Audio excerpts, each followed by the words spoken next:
অন্ডাল ব্লকের খান্দার অভিষেক glass industry 10তম প্রতিষ্ঠা দিবসে কারখানা প্রাঙ্গণে একটি রক্তদান শিবিরের আয়োজন করা হয়, যেখানে 40 জন কারখানার কর্মী এবং পরিচালকরা তাদের রক্তদান করেছিলেন। দুর্গাপুর রাজ্য রক্ত সঞ্চালন পরিষদের শুভ্রকান্তি মুখোপাধ্যায় এবং তার দলের সদস্যরা রক্ত সংগ্রহ করেন। এই উপলক্ষে অভিষেক গ্লাস ইন্ডাস্ট্রির চেয়ারম্যান বলেন, প্রতি বছর শর্মা দিবসে একটি রক্তদান শিবিরের আয়োজন করা হয়, যেখানে আমাদের সকল কর্মীরা রক্তদান করেন। অন্ডাল থেকে জিত মিস্টার রিপোর্ট নিউজে।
10 বছর হলো মানে ফাউন্ডার ডে আছে আজকে।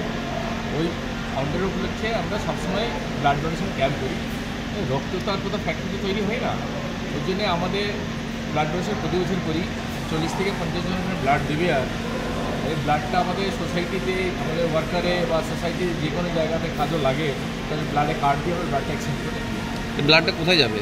এটা এইচডি হসপিটালে যাবে। আচ্ছা, এই যে আজ যারা স্বেচ্ছায় রক্তদান করছেন কাজে 80% ফ্যাক্টরি ওয়ার্কার আছে, আমিও দিব, আমার ছেলেরাও দিবে। আমরা ব্লাড ডোনেশন প্রতি বছরই দিই। আপনার নাম বলুন। আমার নাম নরেশ শর্মা, অভিষেক গ্লাস ইন্ডাস্ট্রির চেয়ারম্যান।